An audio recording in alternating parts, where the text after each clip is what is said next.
Jacob, get up, you've got to do your college work.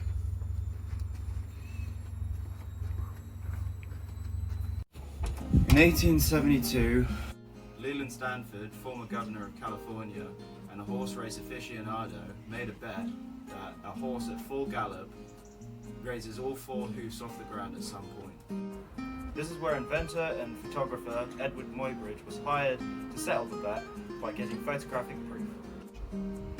He did this by setting up 12 cameras along the side of a racetrack, each triggered by a tripwire that when the horse tripped on it, it created a still image of a horse in motion. So the governor won his bet as shown by the 12 pictures that Edward took, which was to break down continuous motion into individual images. And by Edward's discoveries, other inventors and photographers began their experiments in motion studies, which was to break down continuous motion into individual images. A couple years later, an inventor that works for Thomas Edison, known as W.K.L. Dickens, made two of the first proper working filming equipment. The name for one of these was a kinetograph. And a kinetograph is pretty much a big camera that is constantly stationary. And the other was called a kinetoscope, a single viewer device that was used to watch the kinetograph's films. These two devices were used until two brothers by the names of Louis and Auguste Lumière created a device called the cinematograph. This device was created to solve the problems of Thomas Edison's kinetoscope and kinetograph. What they saw the problem with the kinetograph is that it didn't develop its own film and it was stationary. And the kinetoscope was only able to be viewed by one person at a time. And the cinematograph solved these problems by being able to develop its own film and project an image onto any surface, mainly a wall. Lumière brothers were born in the 1860s in the eastern part of France. It's an innovative stop-and-go mechanism that was based on the design from sewing machines. The Lumière brothers then began to produce short films such as The Train Arriving at La Ciotat Station. Rumor has it that the audience that first saw it ran out of the cinema screaming and shouting for their lives. This was later then disproved by historians due to the fact that it wouldn't have been weird to see a film as clear as that.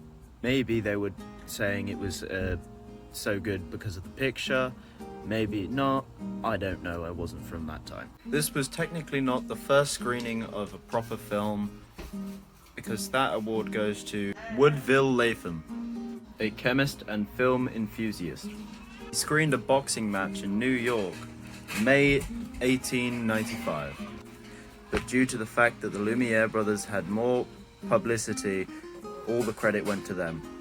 But Latham did end up contributing to the rest of the film industry due to his patented Latham loop system, which allowed filmmakers to record longer films without them tearing.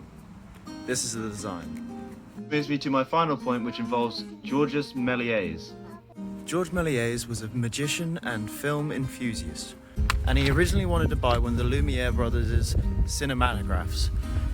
But as the Lumière brothers weren't ready to sell, he instead bought an animatograph, I think that's how I pronounce it, and modified it so that it would be able to record and develop films. After making the camera, he bought his own studio, named the Theatre Robert Houdin, where he designed the sets and costumes himself. He did this for a while, until one day he was catching footage of a street and his camera jammed.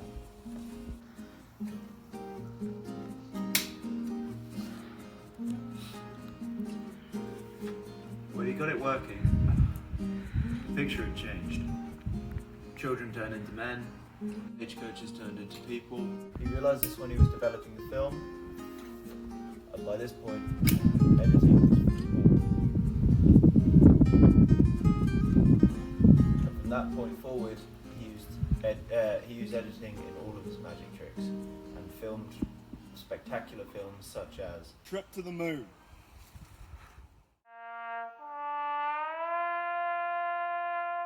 This 14-minute film is widely known even today by this picture, the man in the moon with a space shuttle in his eye.